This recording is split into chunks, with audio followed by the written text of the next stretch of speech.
Good morning, class. Our lesson for today is about objectives and categories of training. And in this lesson, I will use as a reference the book Training and Development by these three authors, Dr. Marivic F. Flores, Professor Angelita Ong Camilar Serrano, and Professor Rodolfo Lapaz Ducot.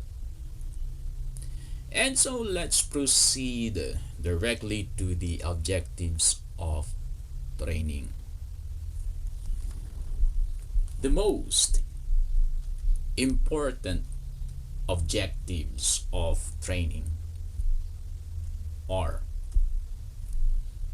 first is to make the workplace healthy and safe for everyone, including customers and visitors.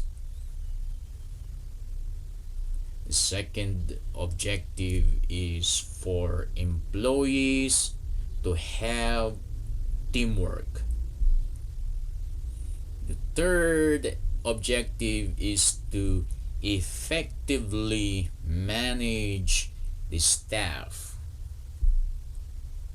And the fourth one is to grow each employee. And the ultimate purpose of these four objectives is to achieve the company's vision, to achieve the company's mission, and to achieve the company's goals. Going back to the first objective, that is about training for health and safety. Employers have an obligation to ensure that the workplace is safe for everyone. It is the obligation of every employee to be careful and alert, especially during working time. The HR should conduct trainings on how to always make oneself safe and teach various precautionary measures. Failure to pay attention to health and safety can cause accidents, illness, and even death, which in turn can lead to legal issues. The second category, that is about training for equality and diversity. When the training includes teaching employees the benefits of the diversity of workforce and includes teaching employees about laws regarding equality, then there is a big step for the company to avoid possible conflict in the future. There are many benefits of diversity, but each employee must learn how to relate with everyone or to everyone. And above all, equality should be taught to managers so that no employee will be at a disadvantage. The third objective is about training for staff management. A person cannot be a manager if he or she does not know how to handle staff properly and wisely. When the staff is properly managed, then everything will be all right. Recruitment and selection will become smooth. Relationship with other employees will become good. And it is very easy to build a team. And that's why managers should be taught on how to handle staff. The fourth objective is about training for soft skills. As important as job related training is, so is soft skills training. Employees' work will be affected later if they do not have personality development. Personal growth should go hand in hand with their growth in skills in their work. This training also includes emotional intelligence, relational skills, communication skills, time management, leadership skills, and other soft skills that can make employees grow personally. So let us now proceed to the categories of training.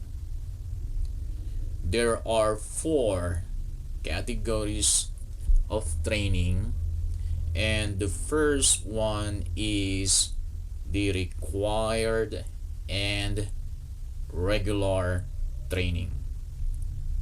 Required and regular training.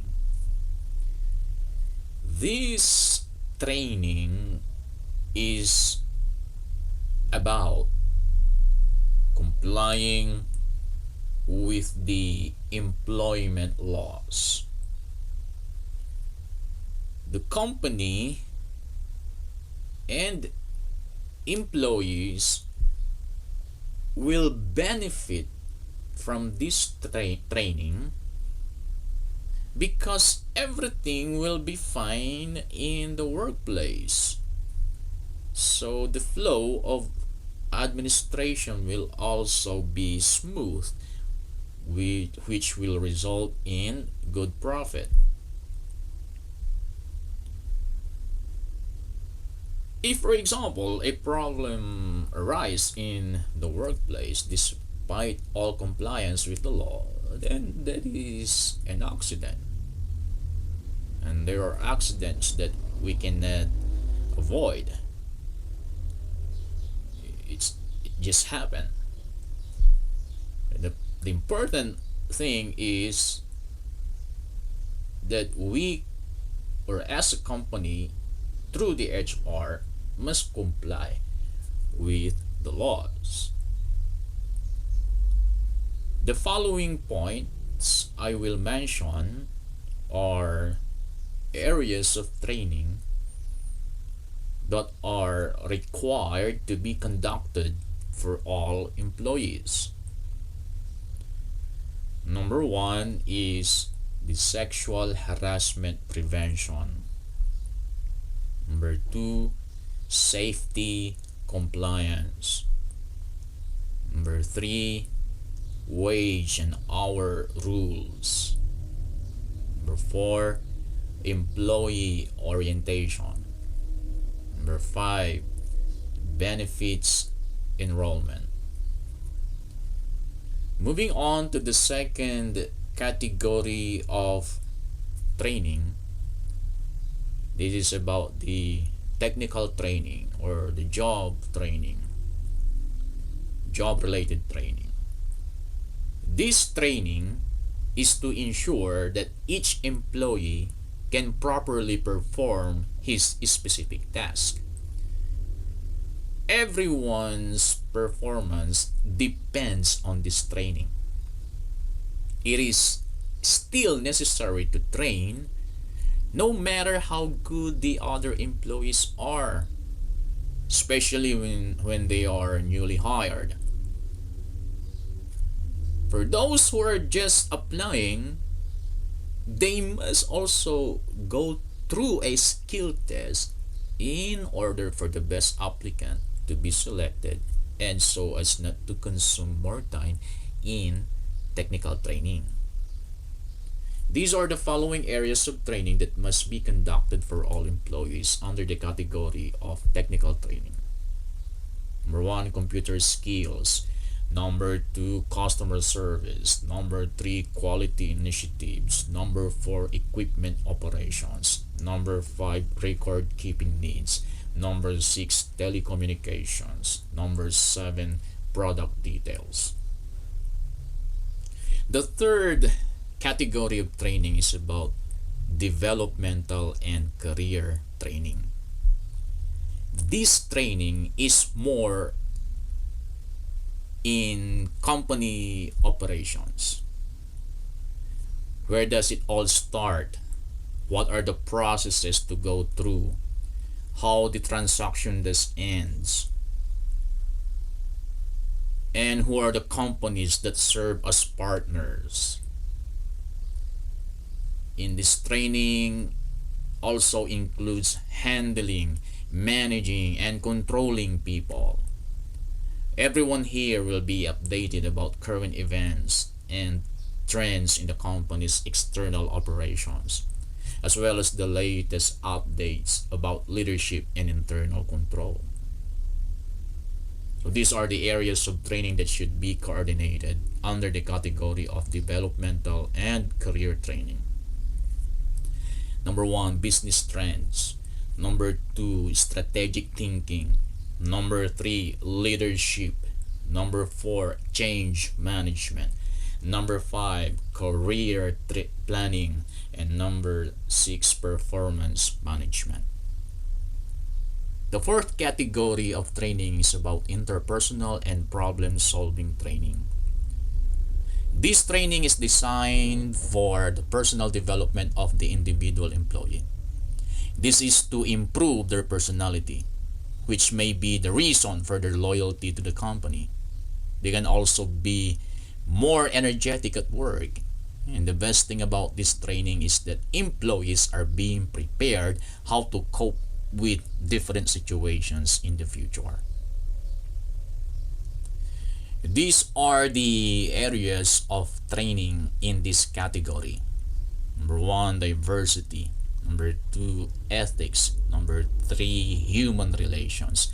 Number 4, communications. Number 5, writing skills. Number 6, team relations. Number 7, coaching skills. Number 8, problem analysis. Number 9, conflict resolution. For now, our study will end here at this point. There will be no quiz regarding this lesson, but you must internalize it well because it is included in your preliminary examination. So I encourage you to listen to this lecture over and over and over again until you understand it well.